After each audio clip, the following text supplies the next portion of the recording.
It's April 4th, 2024. This is Roqe.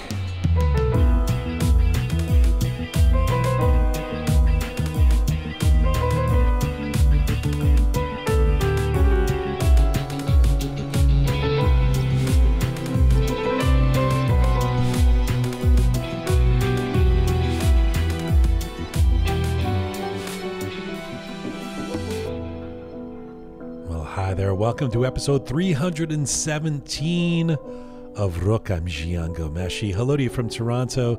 Hello to you from Canada. Salam Dostan Aziz, Durud Bar Shama. Hope you are doing well wherever you are tuning in from around the world. What a show we have for you today. A special show. A big show. Hello, Smart Pegah. Hello. I thought you forgot about me for a second. No, I got all caught up saying how great the show was. Hello, Smart Pegah. Two of our favorite guests that we've had on the show before. Yes. But both of them in the Roqe Studio. They're both here in the studio. I mean, not just yet, but both ready to be in the studio.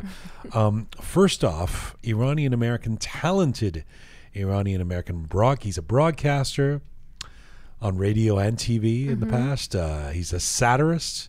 He's an actor. He's a writer. He's a monologist.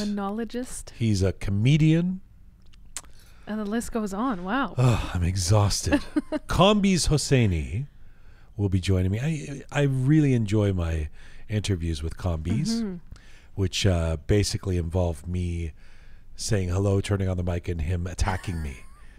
Just saying, But Kambiz, who we know, of course, has a storied history in the last two decades of cool satirical TV shows and podcasts, etc. A lot of Iranians know him around the world. He has just jumped to the Iran International TV network. He's got a new nightly show. It's going to be, I guess it's kind of like a Piers Morgan kind of thing, like a talk show where he's the host, and except with a satirical element. You've got to think with Kambiz. Right. 4 nights a week. Wow. And I think it's live on Iran International Television. I think that's going to launch in May or something. So Kambiz is here as our guest and to talk about that. Exciting. It is exciting. And after him, one of the people that I think, like if you were to beduna taruf, like without any exaggeration, without any Iranian style amping up of the story, if you were to say, who do you think has the potential to be a real superstar of the people, the creative types in the Iranian diaspora, right, up and coming, right, but really at the top of their game, in terms of how good they are. Who's the, I was going to use hockey player reference. It'll hockey go right player over references. my head if you use hockey references. Connor Bedard. Who's the Sid clue? Crosby of you know who he is. I know who Sid Crosby All right. is. Well, who's the young up and coming? Ayda Rastgoo, who of course we've had on the show before. Yes.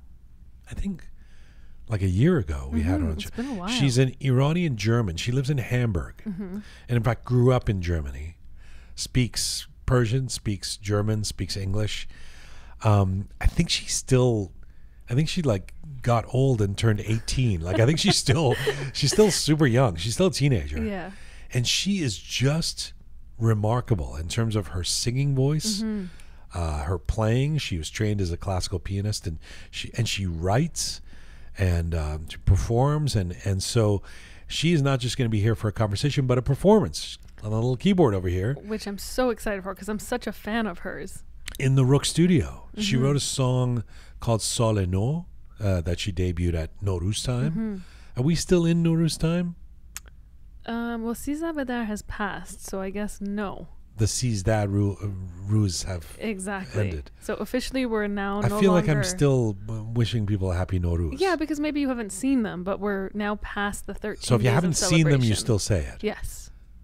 For how long? What if I haven't seen them in August? Do I still say Sal No Mubarak? You got to ask someone who's Sad more well-versed in this. So Ayda Rastgoo, Kambiz Hosseini, both live in the Roqe Studio. Excited about that. And we've got an announcement to make in a few moments as well about Roqe Live. Can't wait. Can't wait. It's kind of a cagey announcement, don't you think? It is, but still worth it? You think it's worth it? Yeah, definitely still worth it. And so much more coming up. The announcement is coming. That's true. The announcement is coming in just a few moments. I should mention that I'm still feeling emotional about the loss of Faramarz Aslani, our beloved Persian icon, musical icon, a real, the person I keep saying set the standard in terms of being a writer, a musician, that beautiful velvet voice of his, those iconic songs of his. Of course, he died, I guess, about 3 weeks ago now. Wow. And there was a memorial, a tribute for him in Washington, D.C., where, of course, Faramarz was living with Marjan, his wife.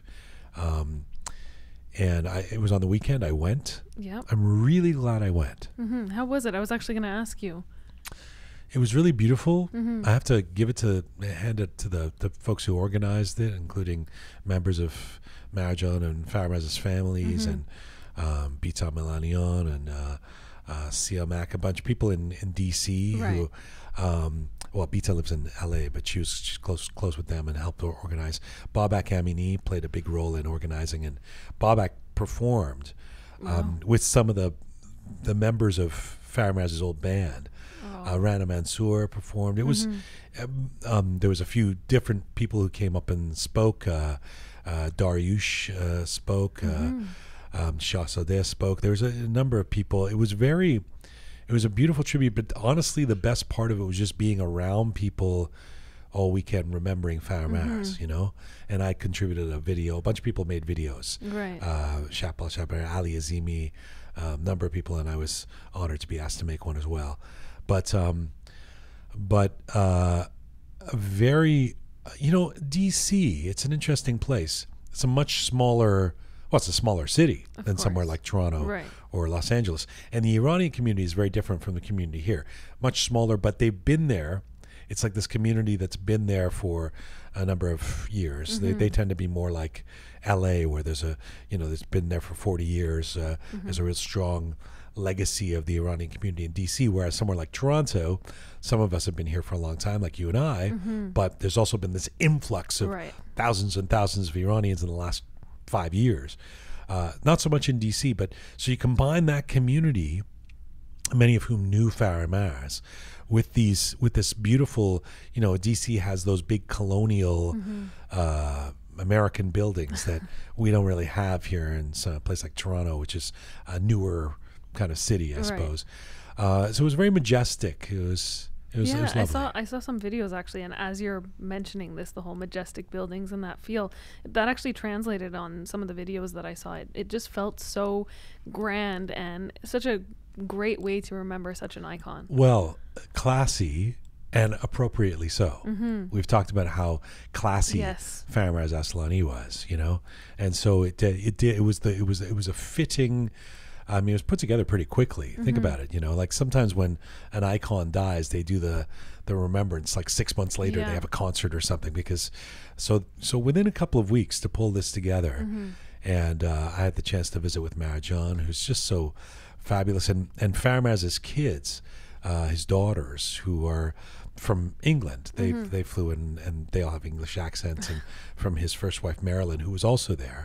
And you know, Marilyn and Marjan get along really well, and so there's this beautiful family vibe that pervaded that was the undertone of the whole thing, and it was a nice weekend. Now, I should also say, I came back. I'm really, you know, this Savvy Roham, who works with us, okay, I got a bone to pick with. So I come back. Now, first of all, we had an interview here on Monday with kind of a big name. Like I don't want to say who it is, because we're going to roll it out in the next couple of weeks. But this person was here in the studio and could only had like an hour. It was a little window of when they could actually come to Toronto, be in the studio. So it was Monday at around noon. So I had to come back from D.C., took an early flight. You know, got up at 4 a.m, went to the airport, flew here to do this interview, which I was very happy to do. But, you know, I was a little tired, right? So when we do an interview in the studio, like we're going to do an interview with Kambiz, right? Right. Then at the end of the interview or at the end of the show, we do a photo. Right, of course. Right? You've seen I'm talking to people in the audience now, but they see, if you see on our platforms, like on the little photo of the podcast, there'll be a photo with me and Kambiz at the end of today because, and this Roham. Okay. He's Parisa was here. Super P. Hi, Super P. Hi, sir. She was here on. Did you say hi, sir? Yes, I did. I feel like Donald Trump. Like I came Hi, from Iran 3 years ago, so I want to keep the sir. Well, that's very kind of you. I appreciate it. That's right. Some respect. Finally. Yes. Super P was here. So now it's Roham's job. He has one job. Okay. Take a picture. photo. Got it. Let me ask you a question. Please go ahead. If somebody stops you in a mall, forget that we're in a Roqe Studio with a famous person, right? And that I'll be taking a photo with. If somebody stops you in a mall and says take a photo on a digital camera, there's not film anymore, right? It's an iPhone or something. How many photos do you take? At least 3. Right. Because it doesn't cost anything. Right. And maybe one of them will get this. Roham, first of all, he takes one. Right? He takes one, and half the time, I don't understand it. He's like a camera guy, he's a experienced guy. He's worked with different networks and stuff. Maybe that one was just so good he didn't feel the need. No. So this is a regular thing where he comes in and Roham, I tried to defend you here. Savvy Roham, take a photo, right? And so then, and I'm on to him at this point because at this point I go, is it good? Like, because he'll be like, I'll be just getting into position with chapel chapare, right? And then he'll be like, okay, that's done. And I'm like, did you take it? Yeah, I took one. Is it okay, Roham? Like, and he'll say, yeah, and then I have to come over and look at it, and who knows what it looks like. And so he takes a photo. So I'm with this person who we won't announce that I did the. I'm obviously tired. I've just flown in or whatever. So we take the photo, and he takes one photo, and then we get up. The person has to go to the airport and stuff. So we get up and I go, Roham, was the photo good? And he's like, you look a bit tired, and I go, well, should you take another one? Like, I look tired in the photo. Maybe there's and he, what he says? He goes, well, if you look tired, you're just gonna look tired in another one. Like, that's not how it works. You take like 10 photos, and maybe one of them you get lucky, right? My eyes won't be closed. I won't be tired looking, whatever. Oh. So did you end up taking more photos? Oh my god! No, we took one shitty photo, and because Roham that's it. I don't get any more. Oh. Yeah, Super P was here. I was here. Am I wrong? No, you were right. Yeah, I was. Did you see said photo? No, actually, I haven't seen it. No one will ever see this photo. Well, we're going to have to use it if it's the we only might have photo. to use it. Well, this is the problem. And then it's like, we'll put talented disclaimer. Anahita's making the poster, and we're like, why do I look like that? And well, that's all I got. She'll, how many times she said, well, I only have one photo. Yeah. I mean, he takes one photo. It takes like 6 seconds to take 20 photos. Yeah. No, or just to position us or say, hey, you look a little tired. Move your chin up. See, it's funny because I get the opposite. Like anytime anyone ever asks me to take a photo, and especially within the family, I'm always the photo crazy one. So I always, like it was Nowruz, for example, and I got the whole family to stand around and take photos, and I took like 200 photos. And everyone's like, why are you taking so many photos? And I'm like, well, because when you look at it, you're going to say, I hate this one and that one and that one. If a stranger... If I'm in Central Park in New York and a stranger says, can you take my photo? I'll look at the screen and go, maybe you should stand over here. There's a shadow on your face. Let me take a few. Oh. That's the way to do it. Thank you. Where is Roham? Roham? Actually, call Roham. Okay, I'll call him. You can also use Instagram filters.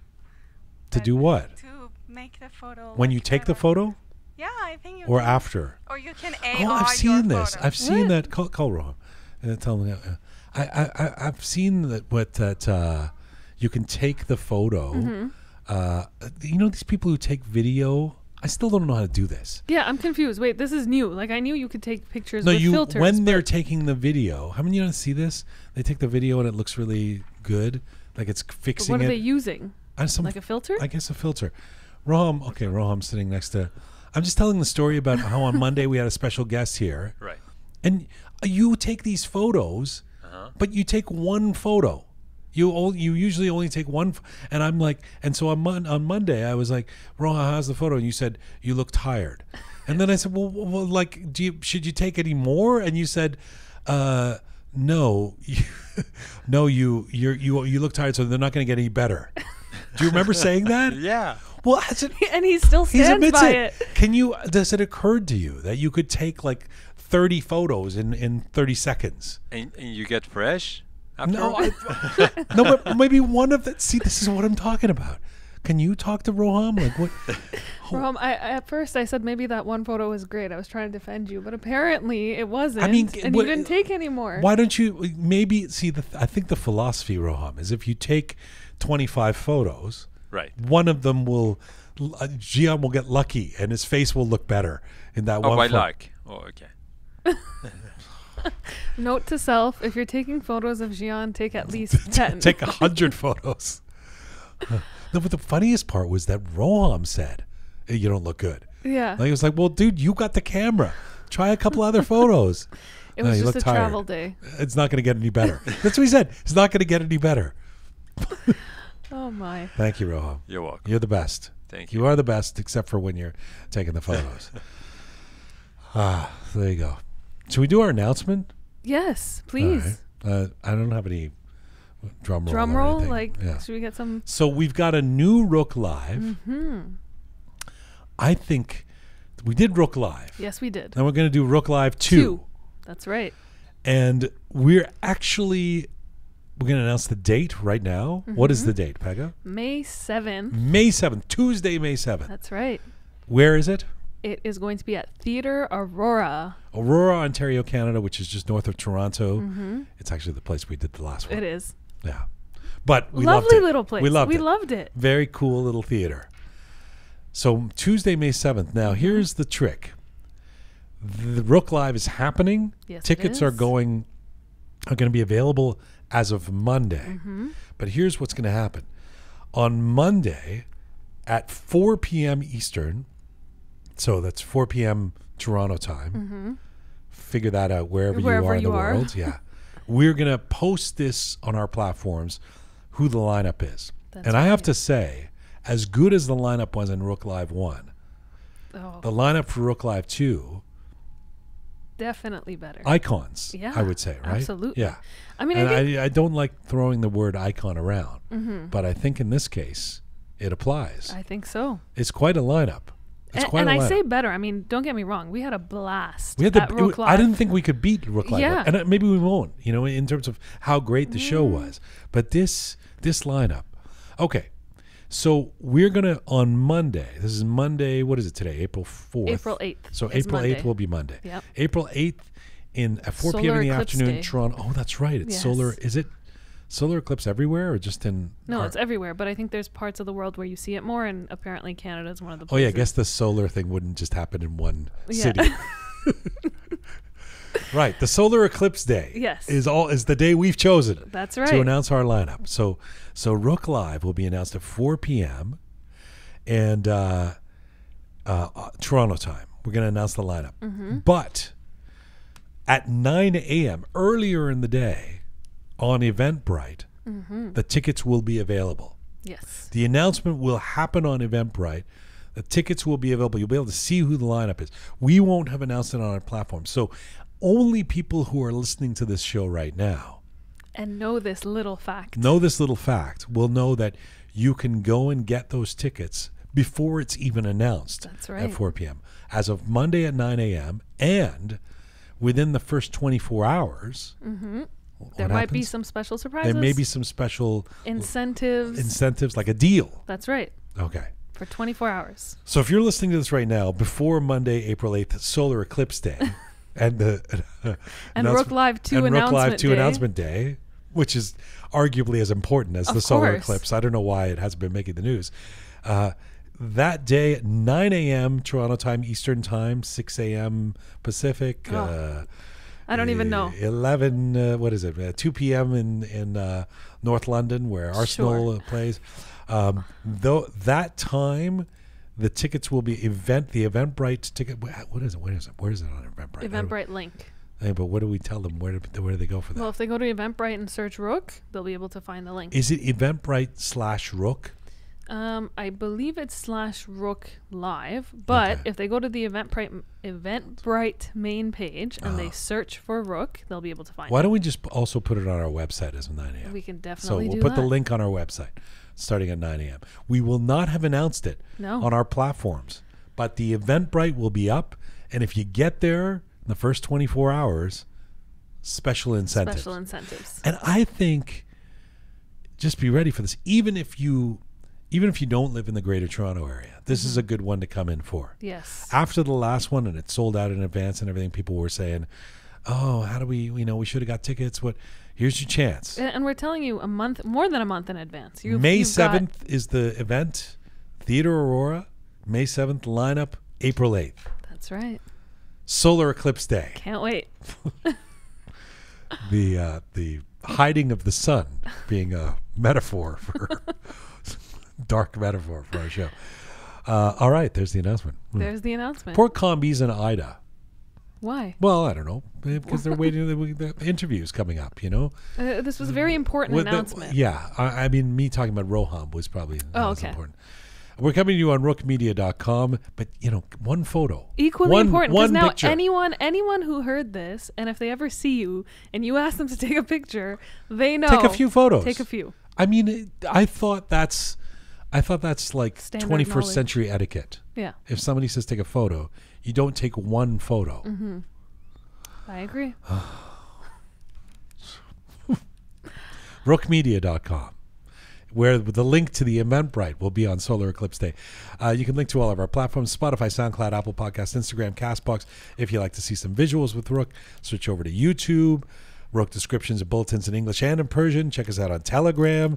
If you want to support us, go to our website and press the Support Us button. It'll take you to how you can be a regular subscriber to help. And by the way, if you're a subscriber, you also get special incentives. Kambiz Hosseini joining me here in the Roqe Studio in just a few moments. But first, we thought we'd do a quick roundup because we haven't for a couple of weeks. We had the Faramars announcement, and then we had Shapal Shapadeh for a very special episode last week, which tons of people have checked. By the way, the interview with Yasmin Pahlavi, the Crown Princess, has over 1 million views. Wow. And about 1.5 million streams of just that interview about Faramaz Aslani. If you haven't seen it yet, it's available on our platforms, on YouTube, on Instagram, and of course the audio versions on our podcasts. We haven't had a chance to do a quick roundup. There has been a little bit of news in the last week, not necessarily positive news. So what can we quickly, what do you want to quickly talk about before we get to Kambiz? Well, actually, you know what? Maybe I will start with some positive news because we usually do it in reverse and we talk about the doom and gloom first. So starting off with some positive news. Earlier today, we saw the news of the approval to extend the mandate of the fact-finding mission on Iran through the UN Human Rights Council. The fact-finding mission on Iran. That's right. This goes back like to November of 2022. Is this really good news? This is good news. I mean, really? It's like so 2 years later, they're still trying to figure out if, the regime killed people? Or they're not trying to figure out if they did. We already know that they did. And in fact, even this fact-finding mission has shown that there are human rights abuses in Iran. But the reason why this is good news and it's important is because, first of all, this is actually one of the first UN investigative bodies with a primary focus on gender crimes within Iran. Okay. So that in and of itself is, I guess, a landmark moment. That's the first thing. The second thing is that this actually... aren't we normally cynical about the UN? In this I case, am, but we are celebrating some good news. I'm starting off with good news. Right, it's a new year. We want to be a little bit more solar positive.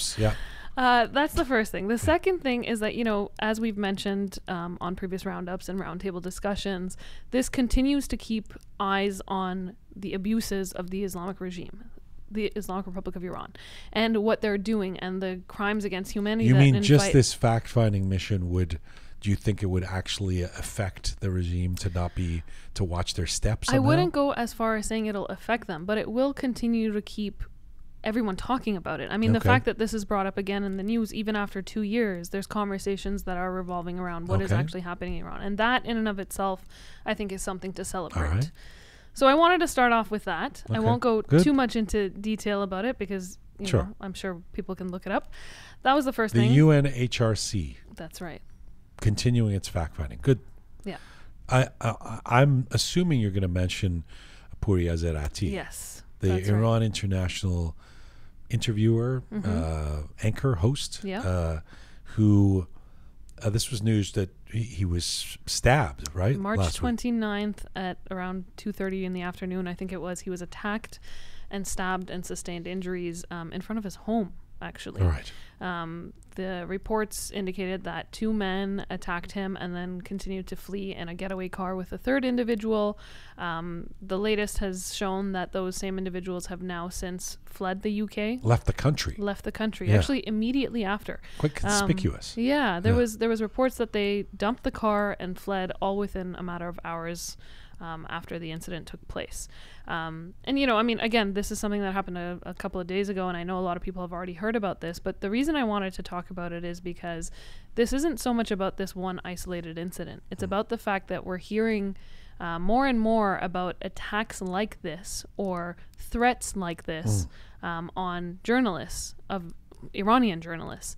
And I think it's important to talk about the fact that, you know, Iranians no longer feel safe even outside of Iran when they're criticizing the Islamic Republic. Yeah, I was going to say, first of all, we wish Puria well. Hopefully, you know, it was stabbing in the leg. So hopefully he's going to be, it's not life-threatening and he's okay. And he sounds like he's recovering or recovered. And he said, this isn't going to stop me doing what I do, etc. That's right. But I agree that the most damaging part, first of all, we don't know if this was what the reason for this attack was, but it does send it's another chill that is sent down the spine of those trying to do the good work of honest reporting about what's going on in Iran, or any kind of dissent about the regime in Iran, anywhere in the world.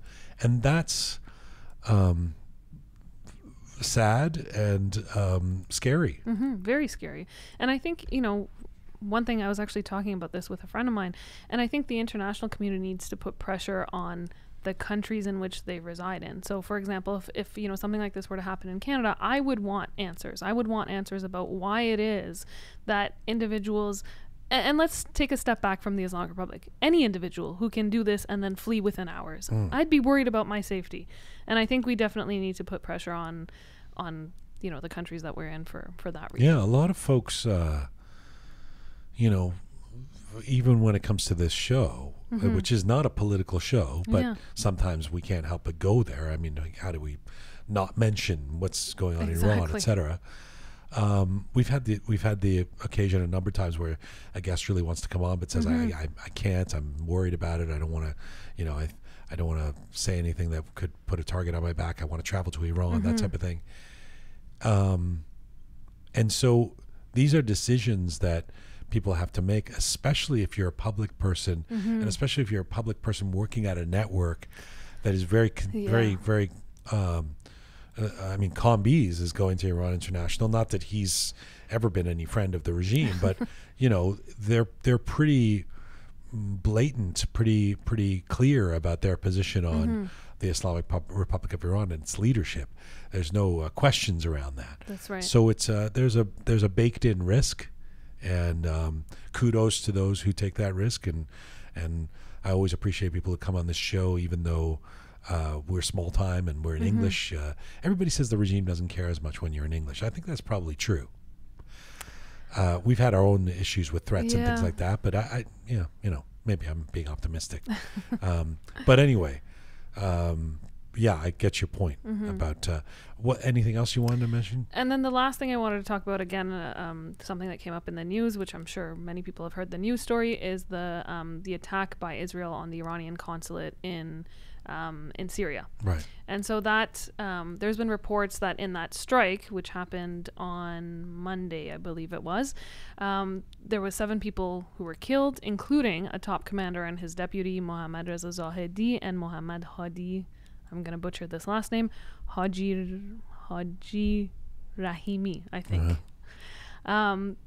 That, I mean, is the news piece, which I think a lot of people have heard, but 2 things I wanted to mention about that. Firstly, some reports are now indicating that there could have been up to 18 IRGC commanders and advisors killed since October 7th.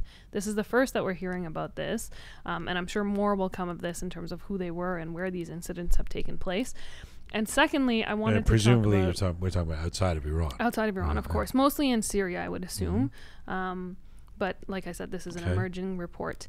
The second thing I wanted to highlight about this matter is the unprecedented low that the rial has hit. So the U.S. dollar is now trading... The Iranian currency. That's right. The U.S. dollar is now trading at 646,000 rials, which is 25% of a drop since early January. And this comes immediately following this strike. And, you know, one thing that we've seen in terms of the Islamic Republic and the I guess, response that they've had to the strike is, oh, you know, we're going to retaliate and we're strong and this, that, and the other.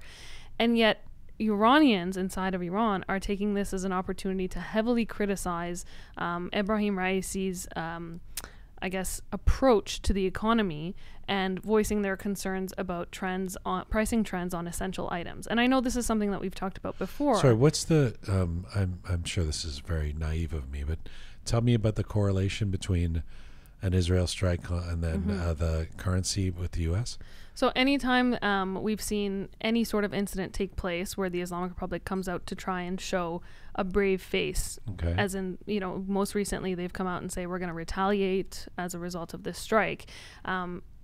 They try to kind of show that they're strong and that this doesn't impact them, and yet people are actually turning around and saying, no, in fact it does impact us, because look at what's happening with the currency, and all of this in the midst of an economic crisis. So people are more concerned with the fact that they can no longer put food on the table as opposed to what's happening in Syria, for example. But why does the currency get affected by an attack on some generals? A destabilization of the region, of course. So that refers to possibility of war. Exactly. I see. Exactly. Right. Exactly. All right. Anything else? That's the roundup. All right. Thank you. Thank you. And Monday. Solar Eclipse Day / Roqe Live announcement and tickets available day.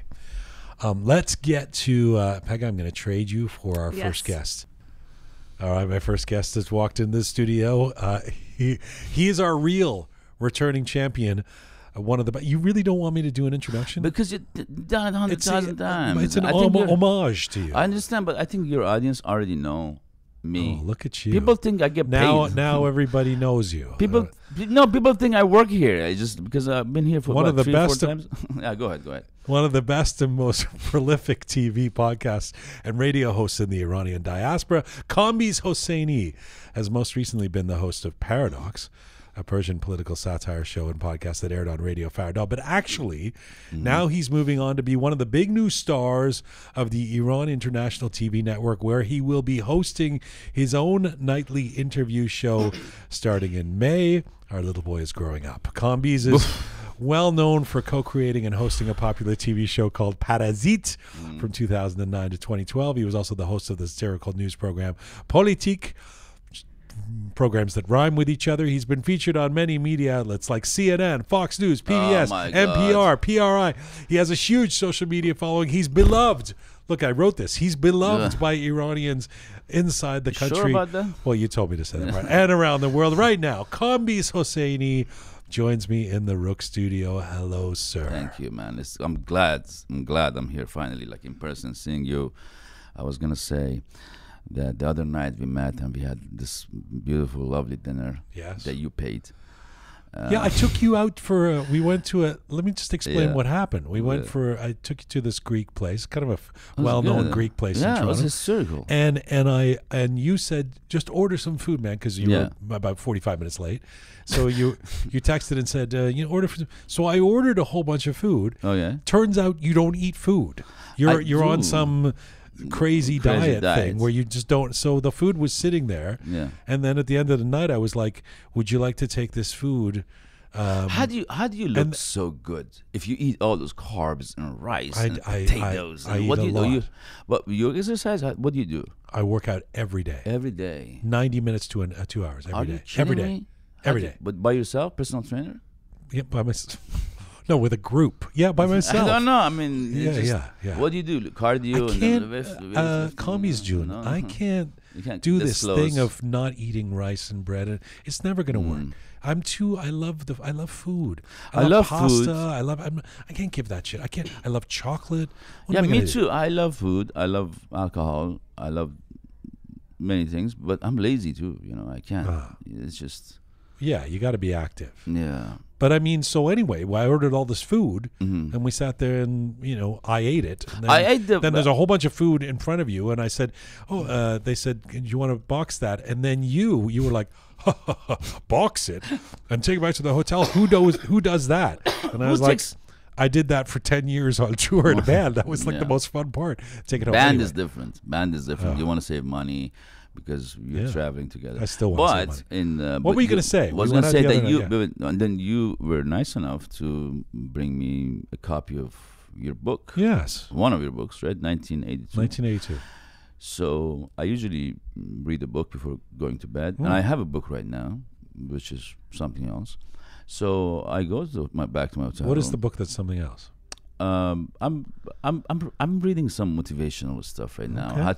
How to manage your shit stuff. It's nothing, nothing like novel or literature. It's just I'm trying to organize my shit. Okay. So organize my mind, basically. But we can talk about that. But I put I just toss your book over there. I'm like, fucking Jian is giving me this book and signing it for me. Who do you think you are? How flattering. Yeah. No, seriously. Yeah, okay. I'm just like, go on, and lay on bed and I start reading my boring motivational book, and after a couple of pages, I get tired of it, and it's just midnight. Right. And we have a rehearsal, like, let's say at 7 a.m. next day. Right. Because you were here hosting the big Nowruz spectacular. So Iran. So I decide to go to sleep. So I, put the book back there, and I see your book, and I'm like, let's see what it is.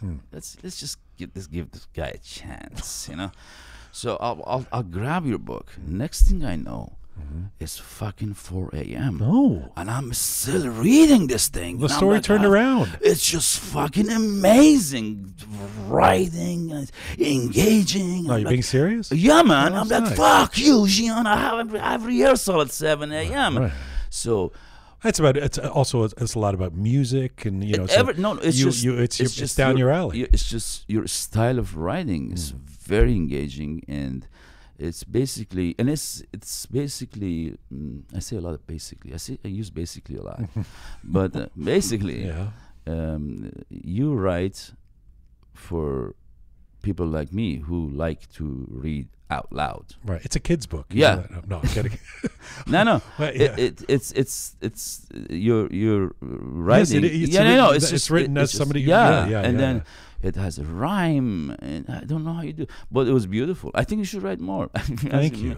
Seriously, I think I should too. Yeah, I think you're a very and your monologues. Do you get credit for those things? What do you for mean, writing? Do I get credit?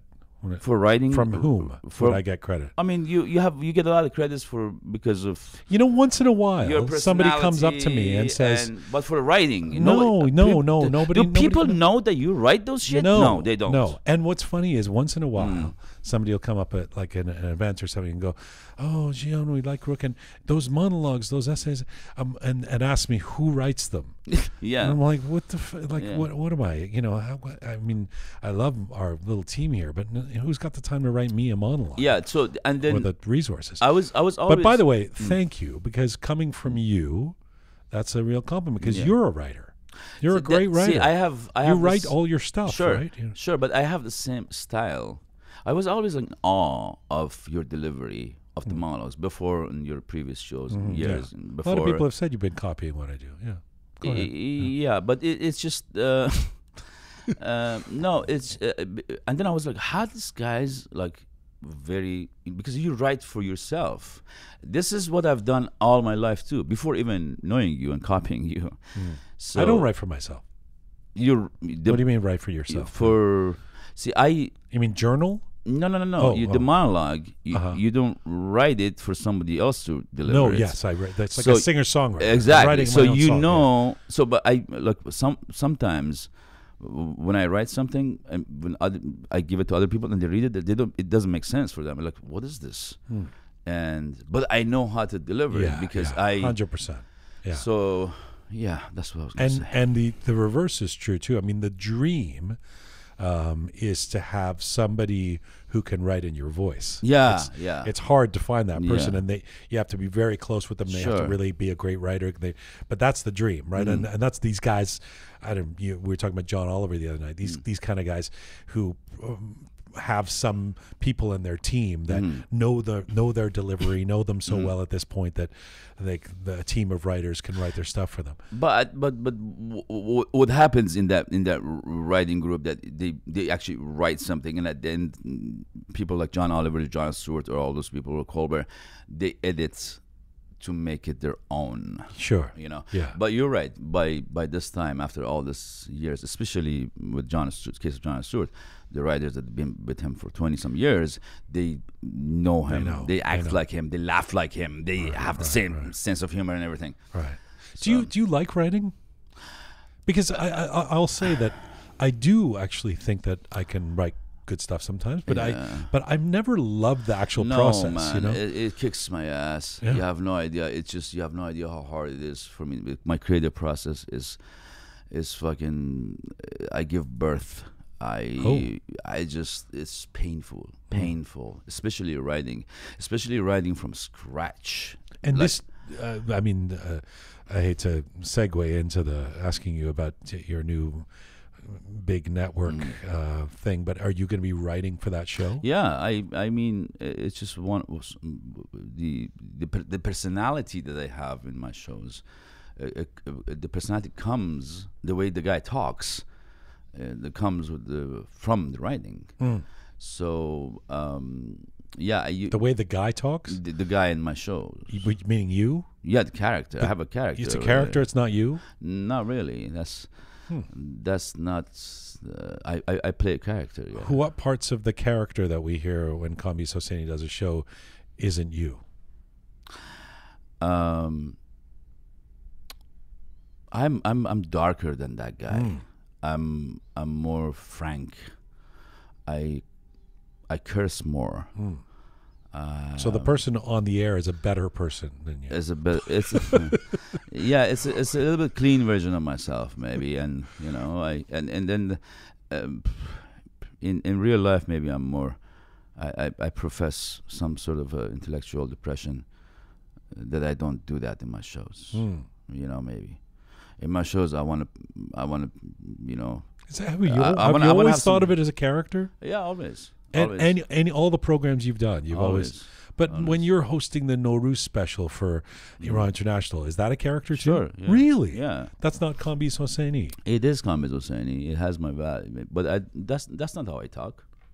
This is how I talk. Right. You know me outside of that right setup, so I don't. I polish. You're more polished. Yeah, I polish my image. Yeah. You soften the edges. I do. Bit. Yeah. What is this thing with the big going and becoming a big network star? I mean, congratulations. I'm proud of you. I know that you're going to make a shitload of money now, and that's great and everything. But it does seem it's an interesting choice for me for my eyes, because you're I always hold you in such high esteem as this alternative guy. This I'm an independent. I do my own thing. I'm gonna, you're gonna be at the behest of executives and producers. I know Iran International is very good that way in terms of letting their talent do their thing, but ultimately you're going to be responsible for, for some content. Yeah. So, my thing always was, I never wanted to be in front of the camera. I never wanted to be an actor. I always thought I'm not a good enough actor. So I was writer and director more. I wanted to write plays, direct plays and movies and stuff. And whenever I would see myself doing even my own stuff, I wasn't good enough. And I wanted always to work with actors that they're actually actors, they're way better than me. Even in media, when I started as an adult, not as a child, because I have two different. The Iran years and the post-Iran. Yeah. I wanted even the show Parazit. I wanted somebody else to do it. I thought I didn't want to do it, but I couldn't find anybody else. It's hard for me to believe you when you say that. Yeah, but because that's how you're it was. Such a performer. Yeah, I am, but I get more pleasure by writing and directing and giving it to an actor better than me. Okay. I think that would make a better product. All right. So I did it because there was no one else who could do it, and I hate watching myself. I hate my voice. I hate everything about myself. I don't. So did you pitch to Iran International that I'll write and direct? No, this is a different situation. Now I already have a name and I already established something. Going back to why I'm doing this, I didn't want to do TV, to be honest. I've been doing radio for the last 8 years, and I've been living in Costa Rica. And you love radio, right? Yeah, I fucking love radio. Theater of the mind. Yeah, and because you can make movies here, you can put imagination. It's more theater. You can say things and people imagine. This is great. But people want to see video now, right? Yeah, but even my new show is going to be like radio, TV. My experience in radio is going to come to it. So I was living in Costa Rica, right, doing radio. I don't want to do no more TV. I don't want to see any people who know me outside of my circle. And then the Women Life Freedom happens, and I had this small studio next to the beach. So I go in the studio. For a while, you didn't want people to know you were in Costa Rica. No. Now you're okay with it, I guess. I tell you why. Okay. Because I was in this little studio at the beach, and watch all these YouTube videos coming from Iran and crying, and coming out, and next to my house there's this beach cafe and people dancing lambada and hey man, how about another martini? Right. So and they're like, what's wrong with you? Why are you crying? Why? And then people start saying this guy is so depressed or something, and the contrasts of in that environment, it just made me wonder that maybe this early retirement of mine is not going to work. Is that what it was? You were still doing your show. No, it was COVID. Yeah, I was doing my show, but I basically gave up on society and went to live in Says the guy who's now taking a nightly show at a big network and moving to London. Yeah, a small village. So... and then one night I was sitting at the beach looking at the moon with my dog, and I'm like, maybe I have enough energy to do the last dance, maybe the last dance.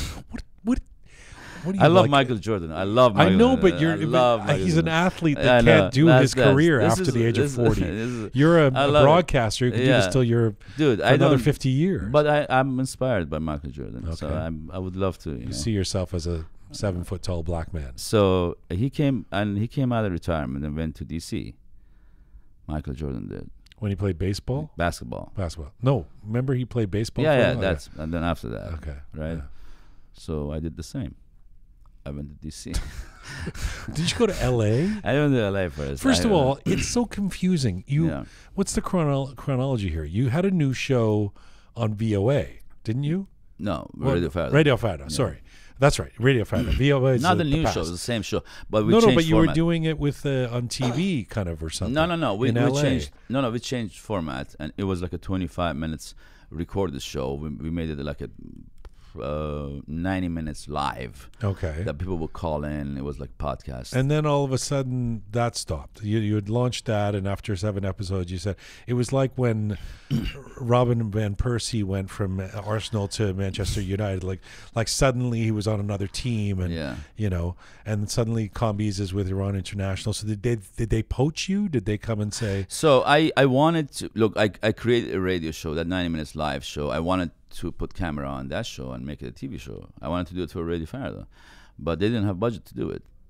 So I just shopped around, and Iran International said, "Oh yeah, we're interested."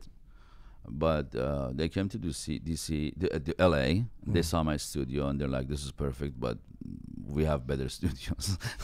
Come over there." So I moved to DC, and then we tried for a couple of months. They said we have better studios. No. Moved to London. No. We tried to create something over there with the editorial team and all other people. Lovely people, by the way, great people. I've never worked with these people in Persian media before.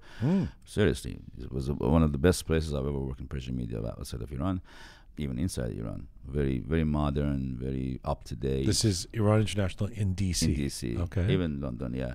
So, and then we shaped something, and we created something. We created the show in 2 months, and then when time came to execute the idea. In the beginning, we had some simplest idea, and then I added, things to it, and then that office wasn't big enough for my grand ideas. So now I'm moving to London to do this with the blessing of the execs in Iran International. They're good people. They listen. They're not obstacles towards. They understand. They know media. They know you what? They know media. Oh, they know media. Yeah, they're not. You said they know media. Yeah, I wasn't sure what you were saying. Yeah. And it's hard to find like experts in Persian media. And you feel like you found them. I mean, these people have been doing it for so long. Yeah. And Brits, they know media, man. Is the show going to be political? And first of all, it's very exciting. It's everything. Like, good for you, man. You like it's a nightly interview show. It has monologues, interview. It's basically whatever I've done in the last 20 years. I picked the good parts and I'm putting together. The Persian Piers Morgan. It would be dark like this. A little bit of you is in there too. It's a little bit. You're going to use my colors and set and all that too, right? But I love this. This is the thing. You take what I do, and then you have 50 million people watching you, and I continue with my 30. 30 million. 30 million. A measly 30 million. It's incredible. So, because Iran International is kind of a political network. It is to a certain extent. No, it is a news network. network. You can't. No, it's a news network. Right. So how does that affect what you do? It's a news network that has opinion shows. Yes. If you have an opinion and you have a good proposal, they get you. If you can come and have your own show. And if you brought on somebody who was pro-Iranian Islamic Republic regime activist, would that be okay? Nobody, in my contract, nobody tells me what to say. Okay. It's just I'm free to whatever fuck I want to do. I Oh. don't. Seriously, nobody. In my contract, there's no clause of saying You have complete creative autonomy. Exactly. Even the creative in the process of creating the show, I'm involved. So It's a dream. Yeah, isn't that? I'm just sometimes I'm like, is that fucking true? What's going on here? But so far, so good. I mean, also, though, when you, as you would well know, because you've sort of had your foot in different, dipped your foot in different waters. You're checking the time, Dude. I'm flying. I know, but we're in the middle of an interview. Yeah, I mean, I'm it's sorry, like, man. especially when I'm talking, Yeah, you're like sorry about looking that. at the watch. Sorry. I mean, it's like, who did that? It was George. It was George W. Bush. No, George Herbert Bush. George Herbert Bush in the middle of a debate. Oh, He remember yeah, he yeah, looked yeah, at his yeah, watch, yeah, yeah, yeah. and it became ended up losing the huge. election because to Clinton, I think, because people thought that this guy doesn't want to talk. He's, Yeah. No, it's just that I miss my dog and I don't want to miss this flight. okay. Well, I would get you to the flight. But Don't I'm worry. enjoying this too. Yeah, I can yeah. talk forever. I know, with you, man. I know, It's just- I know. I was asking you about the show Go ahead. in London, and I was first of all, this is what I was going to say. You've got a much bigger platform, a much bigger audience, and what I was going to say is that you know quite intimately when you're doing a podcast. when you're doing something that's more independent, the people who follow you are the people who love you. The people who listen are the people who love you. Yeah. When you're on a network, that people are tuning in for all kinds of reasons. Yeah.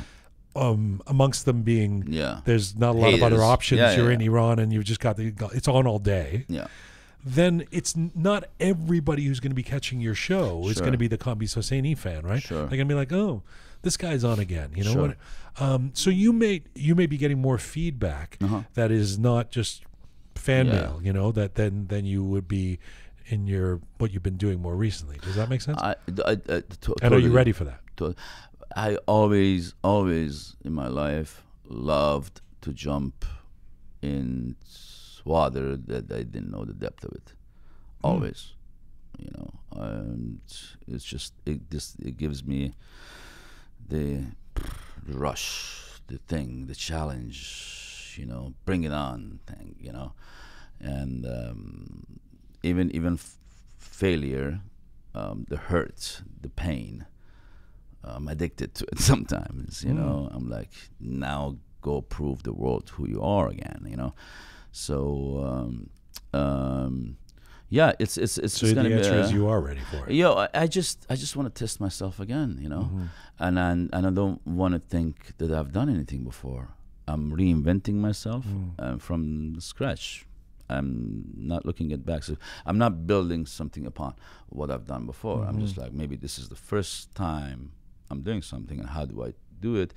And to be honest, the reason why I'm doing it is because of what happened in Iran recently.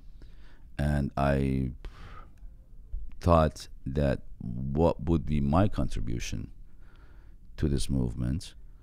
And I thought that there's going to be a day that people are going to, it's going to be a judgment day. It's going to be an election day, you know.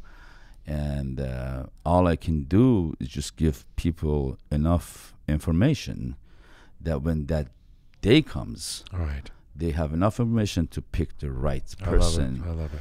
To do the right thing. So you're donating your services. You're not getting paid. Without even look. I have my judgment. I have my own opinion, but I want to give people enough information, you know, so when the day comes, you know, they have resources to say, oh, based on this and this and this, they can pick the person that maybe help us more, so we don't fall into the same circle of douchebags in office. You want to create a platform to move more information, right? That and then get people more involved. Yeah, that's amazing, man. I mean, when we were just talking about the delta, the difference between the video and audio, like you've just been doing this show for a long time. I mean, notwithstanding the recent iteration where you tried the thing in LA or with the cameras and stuff, but that's basically audio. You're you're an audio guy. Yeah. But I wasn't the audio guy. Yeah, not far back. But people have a different relationship. With some. Even now, I think about the podcasts that I listen to that don't do video. Yeah. And I feel like I have a more intimate relationship with them. That's why I love radio. That's why I love audio. Than I do with the ones that I'm watching that give me a video option. See, I'm trying to. I don't know if it's gonna work though. I'm trying to like marry this format, this thing, this intimacy, this you know, hugging the mic and the thing with the elements of TV. I don't know if it's gonna work or not. Yeah. But I'm trying to create something in between. I'm experimenting. It's maybe after, I don't know, 10, 15 episodes, I see that it's not working, and I just go back to either this or that.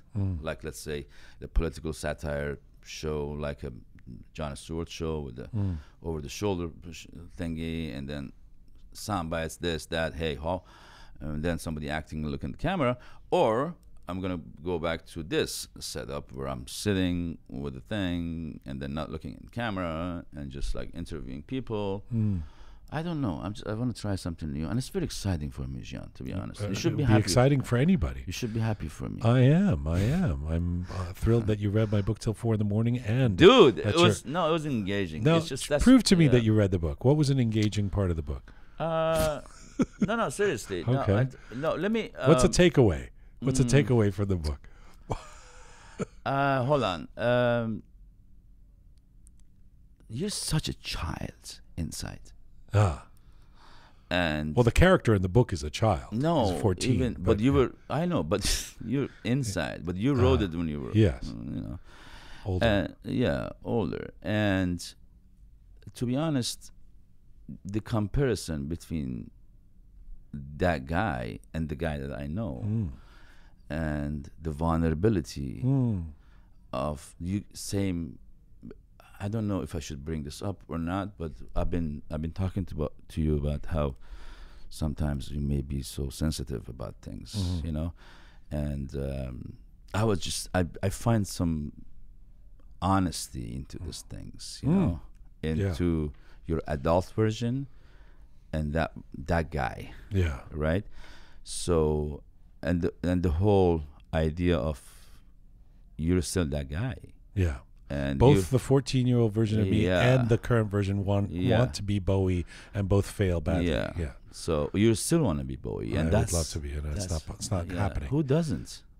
Well, some people don't know who Bowie is anymore.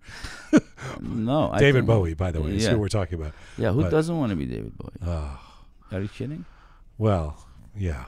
I thought you wanted to do stand-up. I'm doing it. Where's that? You're doing it. Yeah, I'm doing it, but I have to polish it. You know, it's just that you can't do it. You know that.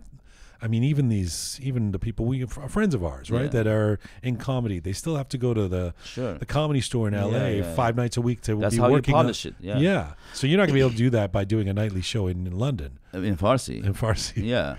So, but I have a set.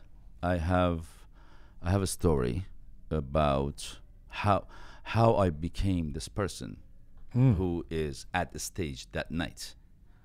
What happened in his life that led him to be this person that wants to do this. Yeah. So I tell that story, and also in parallel to that, I tell a story about how I sacrificed by working different shitty jobs to be this person, and I got fired from every single job, like every single True job. Story? True story. So I tell that story. It's like an hour and 15 minutes. And where did people see that? Is that now on the shelf while we do the big network show? I recorded it, but like I said, it has to get. I have to do it like probably 3 or 4 more times to get it's not tight, you know. I was excited about the stand-up comedy. Kambiz Hosseini. Me too. I'm still excited too. You have no idea how much I'm alive on a stage, because I started as. But this show is a big deal. This show is gonna the TV show you're. Yeah. What do you think is a big deal? You never. It's know, a huge deal. I it's know. a nightly show. First of all, an hour, right? An hour each night. 45 minutes. 45 minutes a night. How many nights? 4 nights. 4 nights. 4 nights a week. That's huge. 45 minutes of content that is going out to millions. Don't scare me, man. Come on, give me some support. Tell me you can't do it. I am supporting. I'm excited for you. Yeah, I believe you could do it. I think it's going to be great. I don't want to think about it. But I mean, it's a lot. That's a big deal. John Oliver's 1 night a week for 30 minutes. And he has like 45 people working for him. Right. So do you, though.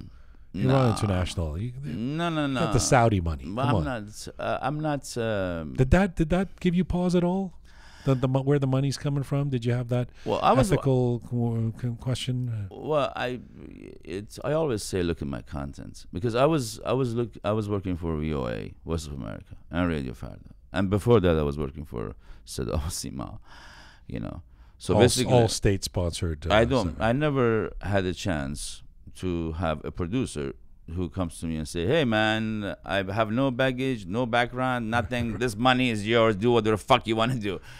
You know, so they would call me the agent of CIA, and now the agent of this and that. So I would always say in our line of work, you know, we have to look at the content and see what this guy says, and because sometimes, meaning if the content is independent and if you relate, has integrity, it doesn't matter who's funding it. No, if you relate to my content, if I listen to your show and I relate to your show, and it's like, hey, Jian is right. You know, I agree with his point of view. then what? Then what? Then why do I have to be concerned about who gives you the money? That's for you to think about.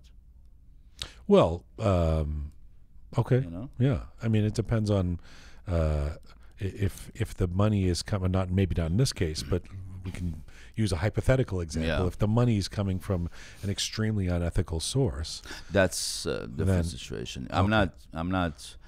But yeah, yeah, of course. So it does matter where the money comes from. Sure. And some people would wonder, but it's in Persian media for sure.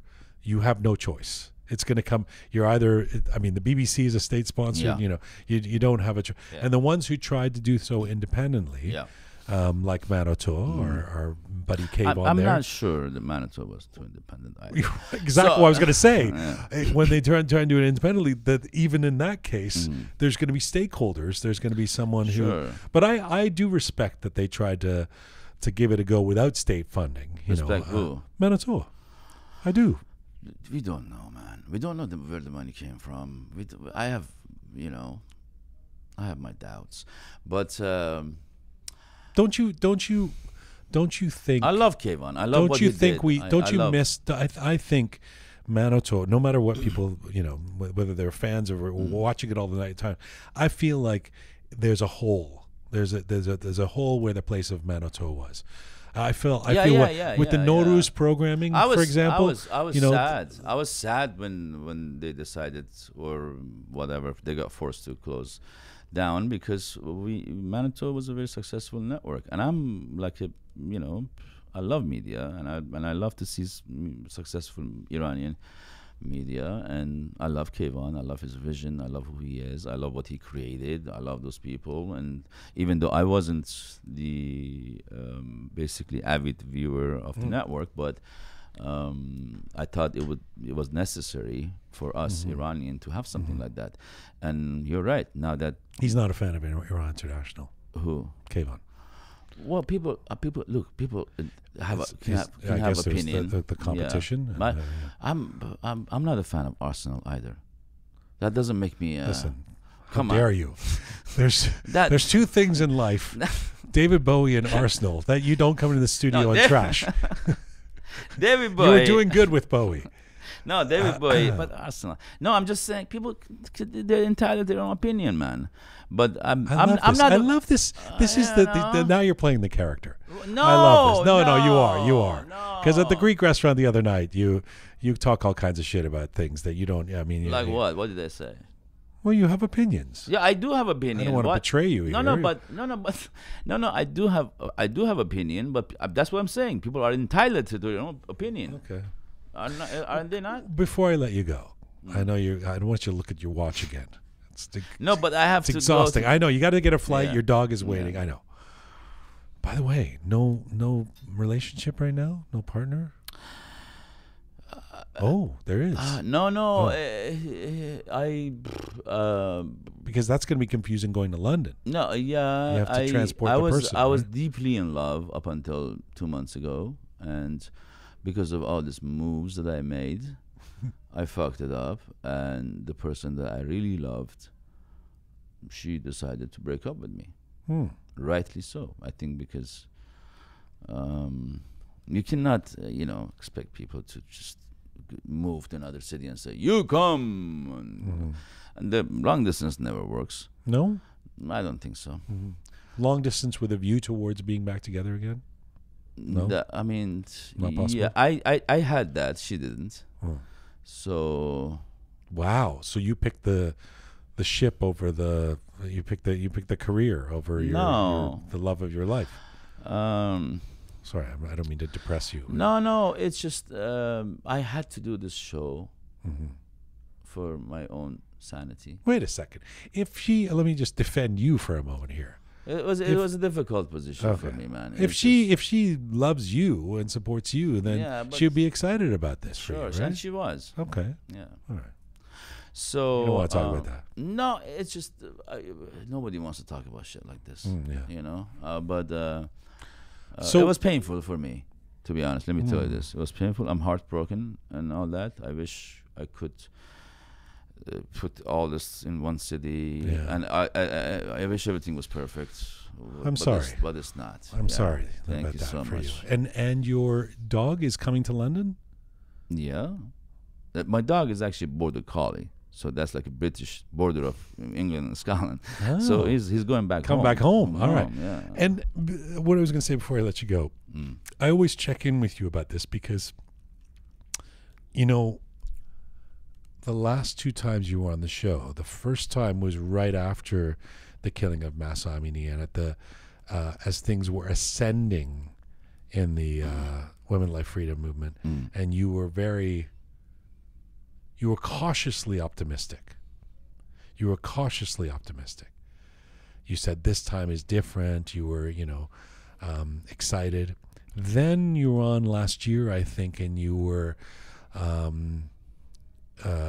not as happy in terms of where things are at. Where are you at with what's happening in Iran and what we've all been through in the last couple of years, and believing that there was going to be regime change, not seeing it happen, feeling excited, getting deflated, knowing it's a long game? Where are you at? I feel like there's this Women Life Freedom movement made a huge impact, despite the fact that some people think it died. I don't think it died. People are practicing it on the street every day. It had its own impact. It can't go back prior to the killing of Mahsa. I think we fucked it up outside of Iran. The opposition fucked it up. And do you think people outside of Iran fucked up their revolution? I think we could. Yeah, I think we could be more considerate towards what's happening inside Iran and put our differences aside and be more united and have the interest of people ahead of us prior to our own interests and stuff like that. But at the same time, I think that the whole movement had such huge impact that changed Iran forever, and it's changing Iran every day. And this train is moving with the opposition outside of Iran, without them. I hope that's true. Yeah, it is. You can't. You can make the case, right? You can make the case and say it is no. The protests were suppressed. A lot of people were put in jail, and continue to be. A lot more of that is going on still. Executions are even still happening. But do you think the regime consolidated its relationships with the region, with people, and with big fucking, with Russia, with China, and all that in the meantime. And as you say, the people in the diaspora seem to have come out more embittered and desperately divided with each other than November 2022 when we were at the apex of the 100,000 people in Berlin and 80,000 in Toronto and all of that. So the case can be made that it's not the goalposts haven't moved, but I also share the hope that they have with you. Look, social movements are not waiting for us outside of Iran. Social movements inside Iran, they're not waiting for us to basically speed them up or slow them down. The river is coming. It's going. I mean, it's coming, and you cannot stop it. It's moving. It gets slower in some curves, and it gets speed up in some waterfalls and stuff. You know what I mean? But it's not up to us. We can only watch and support.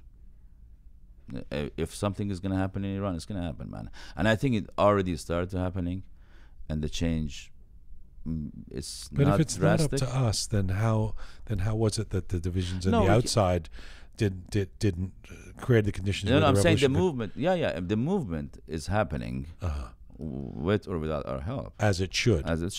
You know, we could basically support from outside. By putting our agendas aside and putting people's agendas in front of our own, but unfortunately, it didn't happen. So, but I think what we learned this time. I'm still optimistic, by the way. You are. Yeah, I think if if next time... Is this the character or the darker real Kambiz? This is darker real Kambiz. Okay. If I think next time... fuck you, man. If I think if next time something like this happened, hopefully we learned our lesson from what happened this time, and we're gonna make less mistake. You gotta go. Yes, I'm so grateful. It was great. No, you know what? I really... You know how much I admire you. I really believe in you. Yeah, I really do. I really you. think you are, if there's a top tier of people who work in media and Iranians in that space, I appreciate you're really at the top. And I really believe that whatever you do is top notch. I think this show will be great. Yeah. I'm excited that you were here on the precipice of it, so we can see it emerge in May, right? It's coming out in May. Hopefully, yeah. Oh, okay. No, I mean we're working on it, but it's just sometimes, you know how production. You have to build the set. This, that. Does it have a name yet? Yes. Okay. Can you say it? D program with Kambiz. D program. برنامه با کامبیز حسینی. Oh, the program. The program. I thought maybe deprogram, like deprogramming. Like deprogram. No, not that was your accent. TSI, The program. You make fun of fucking my accent a lot. I'm not making. When do I do that? No, I really couldn't understand what you were saying. Yeah. There was a cultural. There is a little bit of a. I mean, Canadians are nice, but some of them are fucking racist. You know, it's like you guys don't have something in the middle. You're either like way too nice. You said deprogram, and I was like, too prejudiced. This is cool. And like fucking racist. The show is about deprogramming what's out there, you know. Yeah. And so I wasn't sure. So I remember that first time I came to your show, people were commenting, "This guy doesn't know how to speak English. How do you you know?" No, I'm like, love fuck you, man. I worked so hard. They do say you swear a lot. Well, deal with it, motherfuckers. What the fuck, man? Why? I mean, the free speech. Right. You know? Right. What the hell? We'll be listening for that salty tongue on Iran International. Hey, man, thank you again. Thank you, Jian. Great to see you. Thank Always. You too, man. Thank you so much. Are you going to... how do I get to the airport? Kambiz Hosseini, ladies and gentlemen. Thank you so much.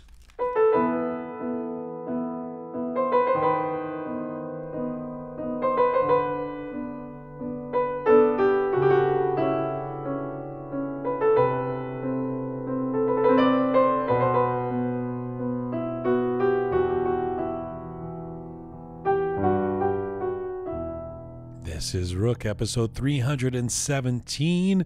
Remember, we're going to make our Roqe Live announcement of the lineup on Monday. And as of Monday morning, the Eventbrite link will be up for tickets, and we'll have the lineup listed there. So you can find the link to that from our website, roqemedia.com. Let's get to our next featured guest here in the Roqe Studio today. She is a talented Iranian-German singer, songwriter, pianist, composer, actress. She has a remarkable voice, and she is still in her teens. Take a listen to this. I wanna please you, Azizam. You're all I see now, Azizam. I'm on my knees, you're Azizam. I'ma give you what you need, I won't tease you. I wanna please you, Azizam. Without you, Marizam. I'm on my knees, you're Azizam. I'ma give you what you need, I won't tease you.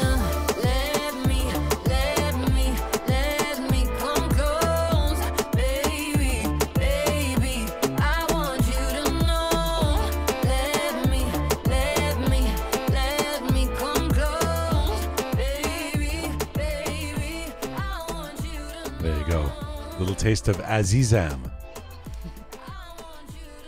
Brilliantly rhyming Azizam with Marizam. Who saw that coming? A song released just last month by our featured guest, who, as you can hear, is in the Roqe Studio today, Ayda Rastgoo. Ayda was born and raised in Germany, started playing the classical piano at the age of 5, then took an interest in acting. She performed in a musical theater production of The Sound of Music across Germany, and alongside that was pursuing her music career with piano recitals and winning awards. And as many Iranians around the world now know, she was the runner-up on the Voice of Persia TV competition last last year. And she was very active and present in the women life freedom protests around the world, particularly with her incredibly powerful and moving song, Nemikham. Right now, Ayda Rastgoo joins me here in the Roqe Studio. Hello. Hello, Jian Jun. Azizam Marizam. I'm so happy to see you in person. It's so nice to see you in person. Thanks for having me. You've actually been on the program at least once or a couple times, but usually on a screen, and not here in person. Welcome back to Canada. Thank you very much. Nice to have you here. It's funny because you came. It's not that cold outside, but you're dressed as if you're someone from a very warm climate who's come to Canada thinking that you're going to be in an igloo. She came in with scarves and 3 jackets, and it's not that warm in Hamburg either, is it? No, it's similar to here. Yes. Yeah, but I expected the weather here to be much colder.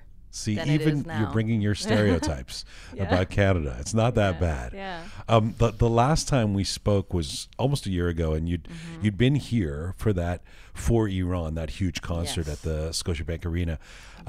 So how has your year been since then? It's been a year of quite some big changes in my life. I think the last time we did the interview, I didn't get my diploma. I was like middle in the stress of my exams. So I graduated, I started university. I've been working on a few songs, and now I'm here in Toronto again after 1 year doing the show on Iran International. And yeah, it's been a year of changes, I would say. You posted a recap of your 2023. Yeah. You mentioned a couple things. Let me read some of the things on the list here. Performing at Scotiabank Arena in Toronto, graduating from high school, turning 18. Yeah. I can't believe you're saying. So you're 18. Start of university, release of five of my songs, playing lots of concerts, new friendships, and so much more. As if that wasn't enough. What are you taking in university? I'm studying media and communication. Yeah. Why is that? As opposed to say music or performance. I'm happy with my choice, and I think I can combine it very well with my music stuff and learn about the side of the media and use it for promoting my music. And yeah, I like it, and it's interesting so far. What was turning 18 like? To be honest, traumatizing. Yeah.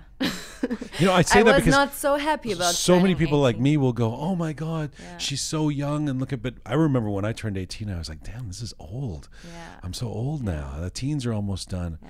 So how did you cope with that? It was difficult for me to realize because I still felt like a teen, not like a 18-year-old girl who's like turning into an adult. And I felt the pressure to like everything is getting serious and I have to like you feel that more pressure than you did when you were 17? You're joking. But I mean like deciding which path I want to go, what I want to study and everything. So saying goodbye to my classmates and graduating, and it felt like my life was going into a completely new direction. And I was a bit scared about this, that what I should do next. You seem like a very focused person, like somebody who has done as much as you have, the classical piano, the acting, all of that. Here you are going to university, but you're also running around the world doing, Iran International, Nowruz specials and things like that. Have you always been very focused? Are you very, really? So since you were a kid, you have this sense of, I'm guessing you're not really a partier, or you're not somebody who, you're collapsing in laughter. That's not it. Not at all. But you're true. I've been always focused on my goals. In an early age, I knew what goals I have and which way I want to go. When did you know?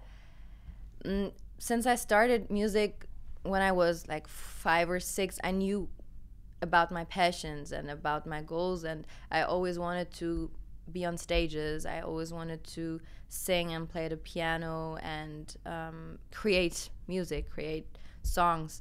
So I've been always doing things to improve in order to accomplish my goals, and that's why I always had my focus on what I should do in order to accomplish my goals. It's amazing that you knew. Your parents, your mom is here today. She's on the other side of the glass. It's great to meet her in person as well. And we were just talking before the show, and she was saying that she's not a singer. She's not somebody who comes from the arts necessarily. In fact, you were saying nobody in your family really is. So not only do you have this, I would say, rare talent. I mean, your voice is just, I get tired of gushing about it, but it really is. Thank you very this much. Amazing instrument that you have. But there's no lineage of this in your family. You just, like, by the age of 5, just took to it. Yeah, my family is really music interested, but nobody of my family members really, like, plays an instrument or sings. But they've always been supportive, as I said in our last talk, and they always like to listen to my music. They're also very good critics in music, and I grew up with, like, a very supportive environment. How do you who keeps you in check in terms of continually getting better? Do you have a particular instructor or somebody around you who pushes you, like, say, with your voice or your piano playing? Of course, my parents, they're always honest, and they give me their honest feedback when I ask them. And even though they're not singers, songs, you'll be like, about the songs, I see. Yeah.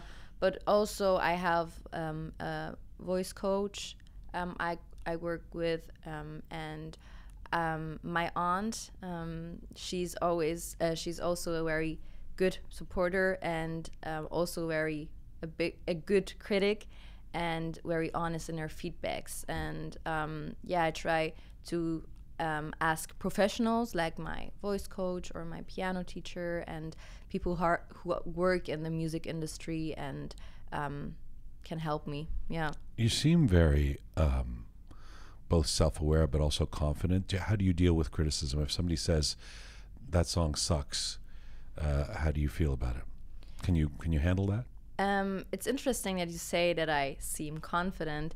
Maybe it looks like this. Not very from many the outside, 18-year-olds are as well spoken as you are. Really, I mean, thank you. But I'm also coping with self-doubts, especially in my music. So I'm always how do you say it? I'm not always really like the way that I say, oh, it's perfect, I leave it like this. I always try to look at the aspects I can improve. Sure. But regarding your question about what was the original I think question? the self-doubt is creeping in.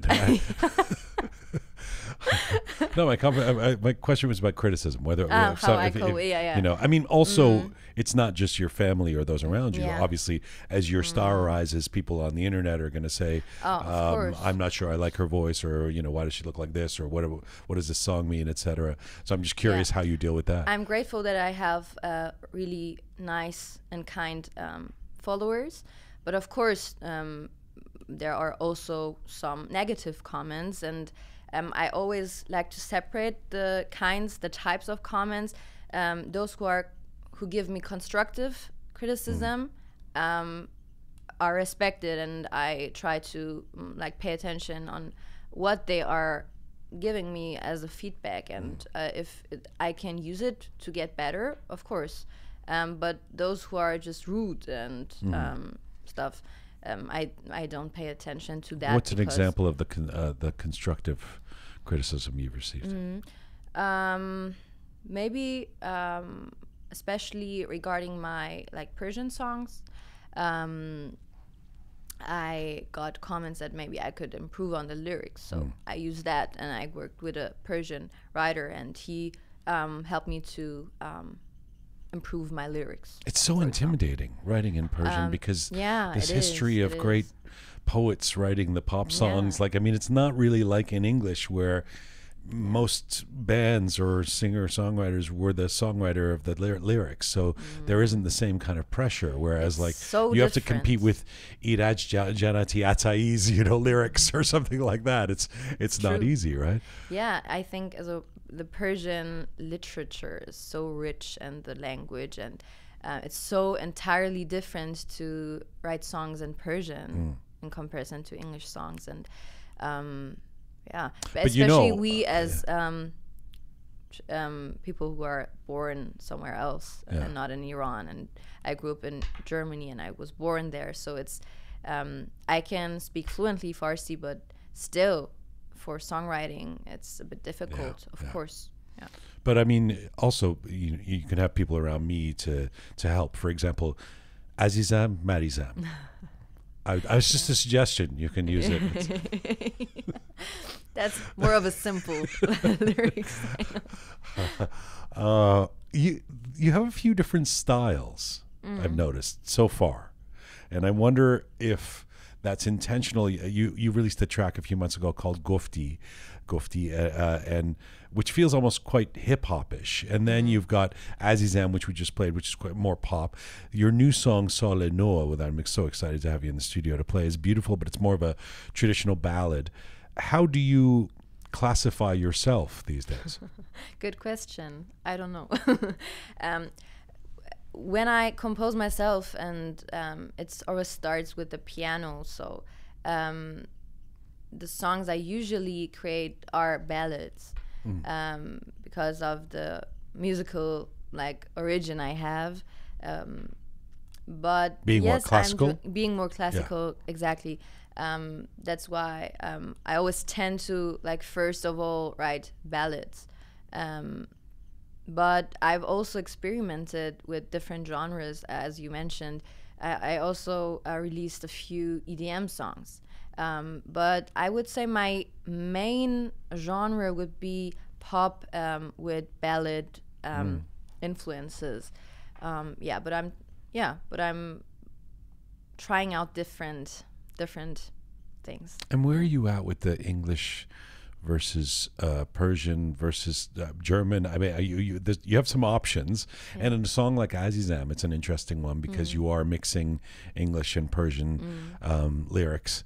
Where are you at in terms of where you want to go with your music? Do you want to be doing Persian songs like Sale No, or are you looking into doing more English, which obviously will appeal to a wider audience? Yes. Since I participated in the Voice Persia, I got a big Persian community following me, and of course they want me to release Persian songs, and I can understand this demand, and I try to listen to them and give them to hear what they want. But as I grew up listening to Western music, I also love to work on English songs. So right now I'm doing both, but it's a bit difficult to make happy all the different followers, you know? Yeah, but Sale No, for example, was a song that came out of my heart. It wasn't a conscious decision that I'm going to do a Persian song. I just wanted to express the feelings I had in that moment. Let me get to Sale No, but first, what language do you think in? I don't think in a language, to be honest. Really? I think in. I mean, if you really? Yeah. I thought we all think in a language, don't we? If you're okay, then what language? I mean, assuming the top three so far are German, English, and Persian, right? What language are you most comfortable speaking in? Comfortable speaking, German. German. So when. Ironic. It's ironic because you don't release a lot of German songs, right? No, I haven't yet. So when you're writing a song in Persian, are you thinking do you kind of almost write it in German or in English and then translate it into Persian, or are you thinking about it in Persian? No, in that moment I think about it in Persian. And same with the English stuff that you write. Yeah. That's really interesting. And why don't you release songs in German? Not that I want you to. I'm just curious, since that's your home base and what you grew up with. To be honest, I didn't grow up listening to lots of German music. Also, like the German people, they, in my age at least, they don't hear a lot of German music, but except for like rap or hip hop. I don't know. It's a good question. I also thought about it a few months ago about trying it out. Maybe soon or maybe next year. I don't know. I should try it out. Let me ask you about, it's a hard language, German, isn't it, to sing in, I feel. Yeah. It's got some hard consonants and stuff. Yeah, true. Let me ask you about Soleno, the new song, which I love. It's quite political, lyrically. That must have been a conscious decision.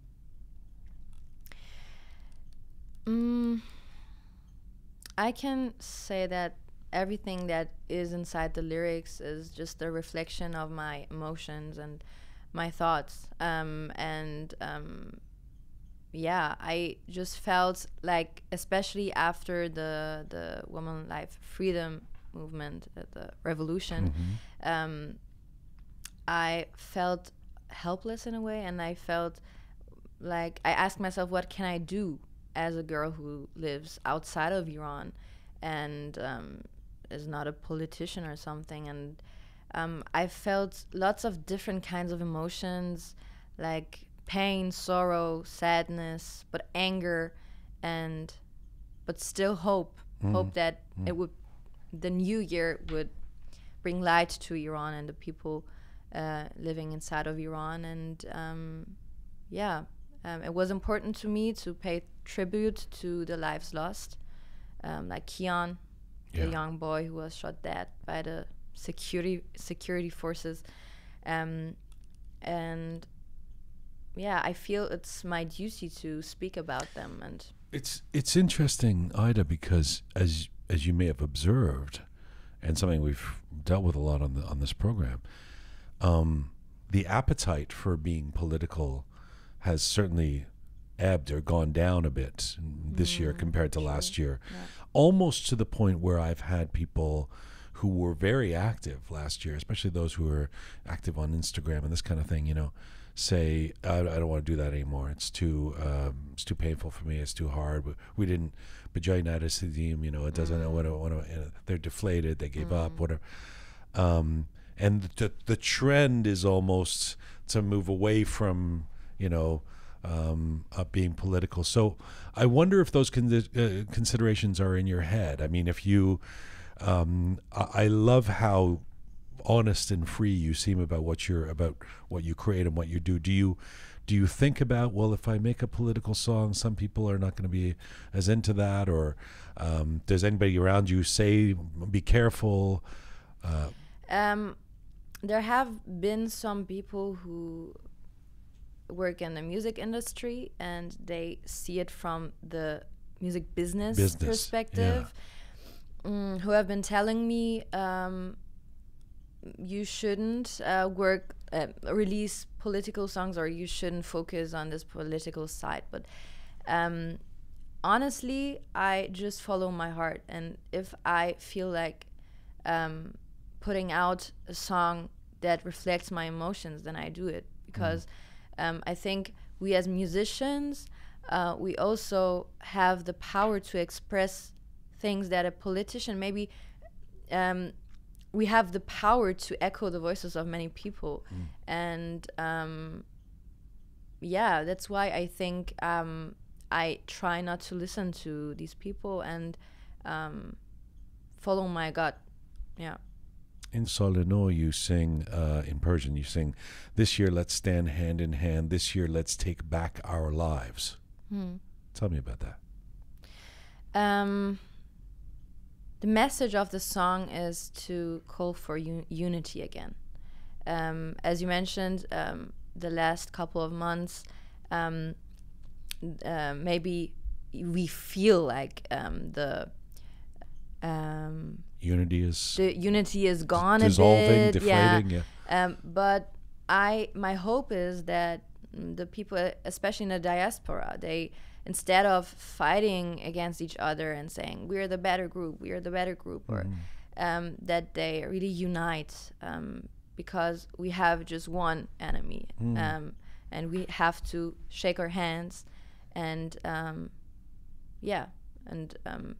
do something for our people living under this regime. You know what I love about it? I love that, and I relate to it as I ask this, but it's interesting. You know, some people will say to me, Iranians, especially those who are either, usually not people who are inside Iran, but people who've just come out more recently, and they'll say to me, "Toke Iranisti," you know, and I'll be like, "What do you mean? Both my parents, my whole life, my family's still there." And they go, "Yeah, but you're a Western kid. You grew up here," and that's true of you. I mean, you were born and raised in Germany. So the lyric "Let's take back our lives" suggests that you really identify with people inside Iran, with women, with young girls, etc. Talk to me about that. If the situation in Iran wasn't like it is like for over 40 years, I would have lived in that country, and I would have celebrated Nowruz with my family there. Yeah. So it impacts me. Of course, I live with all these privileges I have as a German citizen, but I always felt that I miss my origin, that I want to be in that country at least for a few months to see my people, to see my family, to discover the beautiful sides of that country. And of course the situation also impacts me, and that's why I said let's take back our lives, because the people couldn't live their dreams there as the way they wanted to live. They always had to suppress them, limit themselves and their goals and dreams, and they were also always restricted. Such a great answer. Yeah, it's such a great answer, because what people sometimes forget is if things had been different, or even if things were different in Iran today, it would affect our lives. There's family I've never seen in Iran. Same, yeah. I mean, it's madness, right? That is so, and maybe we'd want to live there, or at least, visit more often. Of course. Do you somehow feel more Persian these days, between the Voice and all the attention you've gotten in the global Iranian community and things like For Iran and your new song? Do you feel more Persian than you did, say, 5 years ago? I always felt Persian. Like at home, I grew up with the Persian culture, but I also feel German. It's a combination of both cultures I have in myself and my character, and of course, I got throughout the years, and especially after The Voice, I got to know a wider Persian community, and I'm really happy about it. But I would say that I'm happy that I have these both sides, and I can take the positive aspects of the German and the Persian culture. Yeah.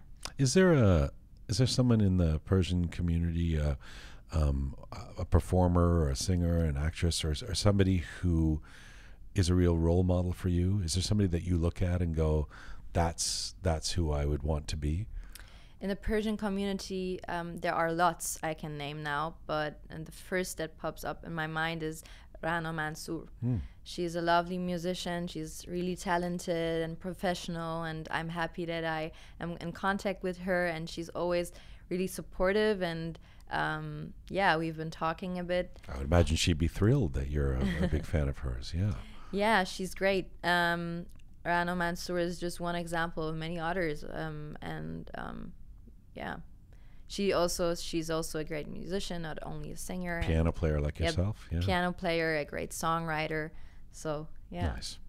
Do you have a do you have a, before I let you go, and by go I mean go over there to play a song? I'm so excited that you're performing in the studio. But do you have a plan for the next 5 years? Do you think about where you would like to be, say, by the age of 23? I just wanna. I see myself on stages, so I would love to tour someday, if I get the chance to, or I want to release an album, for example, or to I'm working on a film project where I got the main role, so maybe I can dive deeper into the world of acting as well, parallel to my music. I just want to continue. This is a very modest answer. I don't believe in you're actually this modest. I'm not saying that that you're inappropriately immodest. I'm just that I hope to release an album one day and tour. Like that could be like 3 months from now. Do you want to play arenas? Yeah. You want to be a big star, right? You want to. I mean, would you like to be Beyonce? No, without. I mean, you don't have to sing her music, but are you looking for I think every artist dreams of this. No. Yeah. Some are cool with being underground or something, but you've certainly got the chops, I think, to be an international star. But you have to want it. Of course. Yeah. I want it, and I'm doing my best to achieve it. Let's see. I'm hoping to release an album. It's like, dude, come on. What's this film project? What are you talking about? You can't talk about it? I think I'm not allowed to talk about it too much. Is it a feature film? What does the feature means a long, like a it's a long film. A real film, like not a real film. Yes, oh my God. Short filmmakers are not going to be. What do you mean? No, but I mean a film. It's a feature, and is it with a big studio? Is it independent or? Yes, like it's a German production. Okay. But as I mentioned, And you're starring in it? Yes. Yeah. But the you're director not allowed will to say kill that. me if I tell too much about it. But that's huge. How are you going to go to school? University now. How you get, school? We call university school. Okay. Yeah. How are you going to continue in university if you're in a movie and you're gonna? I mean, others have done. Natalie Portman. People went to Harvard, right? You can do it, but I mean, it's gonna be hard. I have to get permission, but I think that would not be a problem. You're gonna be doing like a 32 city U.S. tour and trying to finish your homework for the Friday assignment. I don't know how long the filming will take, but it's in Germany, so maybe I can drive by train back for my classes and then return. I will figure it out somehow. So fun talking to your mom before the show here, and I was saying it's great that you believe so much in Ayda, and you guys have supported her and everything. And she said something like, you were there. I mean, she said something like, well, with the singing and then the playing and then the acting, like it's like this girl has too much, she's just so talented. What are we supposed to? I mean, it's true. You've really got you got a lot of bases covered in terms of what you and everything you do. I haven't really seen you act except in your videos, but everything you do, you're really good at. Thank you very much. Appreciate it. It's amazing. Thank you. Yeah, it's a bit difficult to do these different type of things at the same time. To find the time to focus on a certain project. Of course, it's a lot, but I love what I do, so that's why I continue. And you can for sure do all of those things. I mean, there's a great tradition of people who are famous singers, and I can't think of any right now. Goosh was Lady in Gaga. movies. Lady Gaga, J-Lo. Yeah. Everyone in Hollywood. They're acting and singing. Right. Timothy Chalamet, actually. Recently, I just saw the Wonka movie, and he's like singing in it. I'm like, who knew this guy could sing? Yeah. Thank you for being here. So you're going to perform Saleno for us? Exactly. And when did you write this song? I mean, it's coinciding with this Nowruz period. But when did you conceive of this song? I think I started working on this song in December or January. Yeah. And with a view towards Nowruz, or just like it was like the song is called Sal No, and I was in that Nowruz feeling and thinking about how the next year would gonna look like. Yeah. All right. So head on over there. Yeah. Okay. Ayda Rastgoo in the Roqe Studio. We'll send her over there behind the piano and.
سال افسوس ای تخته واسه مشقای کیانه به مامان چیزی نمیگم چارپای زیر بامه سالی که از من و تو خونز چکمه ها چکیده بیا امسال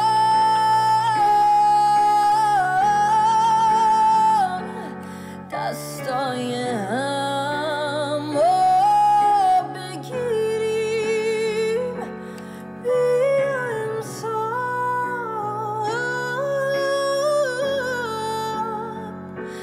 زندگیمون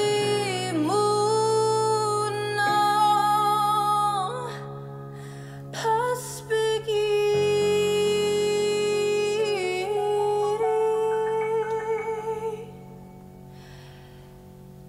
همیشه امیدم اینه که سحر بعد از شبامه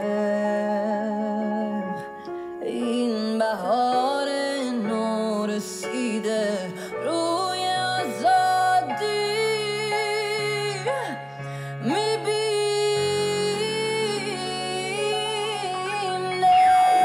بیا امسال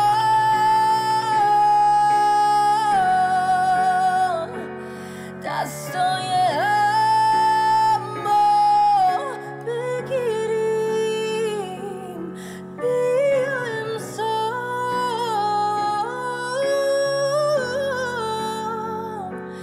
زندگیمون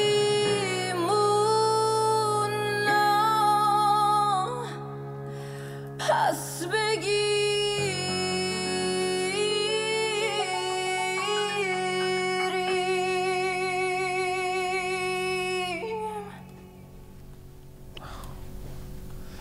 Performing live in the Roqe Studio, Sal No. That's Ayda Rastgoo. Oh my God, that was remarkable. That was Thank you very much. Thank you so much for being here. Thank you so much for performing here, and I just can't wait to see where you go and what you do next. Thank you very much for having me. What a pleasure. Merci, Ayda. مرسی از شما. Thank you. Ayda Rastgoo in the Roqe Studio.